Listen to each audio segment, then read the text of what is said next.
এই দৃশ্যটা দেখার জন্য হাজার হাজার লক্ষ লক্ষ মানুষ তাকিয়েছিল। দেখেন শেষ পর্যন্ত নরেন্দ্র মোদী পদত্যাগ দাবিতে দেখেন শেষ পর্যন্ত পদত্যাগ পেপারে সাইন করে সরকার গঠন থেকে নেমে গেল। আর এর অনুপাতে তার বাড়িতে অলরেডি দেখেন আক্রমণ শুরু হয়ে গেছে। এসব মানুষ যদি আরেকটি বছর থাকে তাহলে ভারত খণ্ড খণ্ড হয়ে যাবে। আর অবশ্যই শেয়ার কলিজার ভাইরা ভিডিওটা সর্বোচ্চ শেয়ার করে দিবেন। এই চারটি যে দেখতেছেন, এই চারটি আমাদের পৃথিবীকে বাঁচিয়ে রাখছে। এই পৃথিবীকে বাঁচিয়ে রাখার কারণ হচ্ছে যে আল্লাহ তাআলা এই চারটি এই কারণেই সৃষ্টি করে দিয়েছে।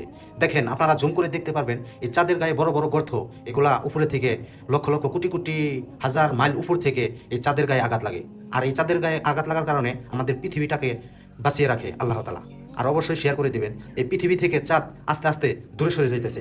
এই কারণে এই পুরা পৃথিবীতে আবহাওয়ায় পুরা চেঞ্জ হয়ে যাইতেছে। আর অবশ্যই শেয়ার করে সকলের কাছে পৌঁছে দিবেন। আমার ভিডিওটা যদি ভালো লাগে লাইক শেয়ার করে ফলো করে নেক্সট কোনো ভিডিও পাওয়ার জন্য অবশ্যই সাথে থাকবেন। সবাইকে আসসালামু আলাইকুম।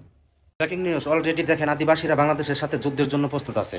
ভারতের সাথে তারা সংযুক্ত হয়ে অস্ত্র নিয়ে বাংলাদেশের সাথে যুদ্ধ করবে। আর এই ভিডিওটা বেশি বেশি শেয়ার করে দেবেন। অলরেডি দেখেন নীল পতাকাটা নিয়ে ফেলছে, তারা আলাদা দেশ হিসেবে যায়। এটা বাংলাদেশের মানুষ কি মেনে নেবে? বাংলাদেশের জনগণ কি মেনে নেবে? বাংলাদেশের সরকার কি মেনে নেবে? কখনো মেনে নেবে না। আর এই ভিডিওটা এত পরিমাণ শেয়ার করে দিবেন সকলের কাছে যেন পৌঁছায়, আর ওদেরকে যেন এই সাহিস্তা করতে করতে যেন এই সেনাবাহিনী সাহিস্তা করতে। দেখেন নামাজের সময় যার মৃত্যু হয় তার জন্য আল্লাহ তাআলা জান্নাতের দরজা খুলে দিয়েছে। যে আল্লাহর নাম নিয়ে নামাজের সেজদার অবস্থায় পড়ে আছে আল্লাহ তাআলা সমস্ত গুনাহ মাফ করে দিবে। আর অবশ্যই ভিডিওটা মুসলমান ভাইরা বেশি বেশি শেয়ার করবে। এই শেয়ারের মাধ্যমে হয়তো আপনার সমস্ত গুনাহ মাফ হতে পারে। এই মাত্র পাওয়া খবর, ভিডিওটা সর্বোচ্চ শেয়ার করে দিবেন। দেখেন ট্রাম্পের পতনের দাবিতে দেখেন আমেরিকার জনগণরা দেখেন আনন্দ উল্লাসে মেতে উঠেছে। আর তার পরিবর্তে ইলন মাস্ক দেখেন নতুন দল গঠন তৈরি করেছে। আর অবশ্যই ভিডিওটা বেশি বেশি শেয়ার করবে। যে ট্রাম্প নাকি ইসরায়েলকে অস্ত্র দিয়ে মুসলমানের প্রতি আঘাত আনে, আপনি যদি সত্যিকার ইমানদার ব্যক্তি হয়ে থাকেন অবশ্যই শেয়ার করে দিবেন, যাতে করে মুসলমানের আত্মা শান্তি পাবে। আল-আকসা মসজিদের ইমাম সাহেবকে দেখেন নামাজে বাধা। দেখেন ইসরায়েলি সেনারা তাকে দেখেন অলরেডি ঠিক আছে গুলি করার জন্য চেষ্টা করতেছে, হাত পাও বেঁধে ফেলতেছে। আর দেখেন নামাজের অবস্থায় পড়ে আছে। আর নামাজকে যারা ভালোবাসেন অবশ্যই শেয়ার করে সকলের কাছে পৌঁছে দিবেন। আজ মুসলমান আপনারা কোথায়? এই ভিডিওটা দেখে অবশ্যই ধাক্কা দিয়ে এড়িয়ে যাবেন। ধাক্কা দিয়ে যদি এড়িয়ে যান আপনারা কিসের মুসলমান? সর্বোচ্চ প্রতিবাদ জানিয়ে অবশ্যই শেয়ার করে যাবেন। ভাই এই মসজিদটা যে দেখতেছেন, এই মসজিদটা হচ্ছে ইসরায়েলের মুসলমান কিছু আছে, তারা এই মসজিদে নামাজ পড়তো। হে বিশ্বের মুসলমানরা, ভিডিওটা বেশি বেশি শেয়ার করো। আর হে বিশ্বের মুসলমান, তোমরা একটু গর্জে ওঠো।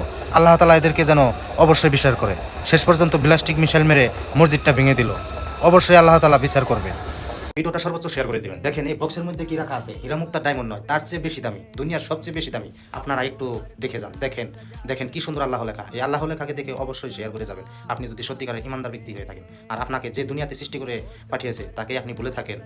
সবশেষে নেতানিয়াহু আমেরিকা গিয়াতেও রক্ষা পাইল না। দেখেন নেতানিয়াহু নিউ ইয়র্কে যাওয়ার পরে তার হোটেলও ঘেরাও করে ফেলছে যে তুমি পদত্যাগ করো, পদত্যাগ করো, কেন মুসলমানের প্রতি জুলুম অত্যাচার করো।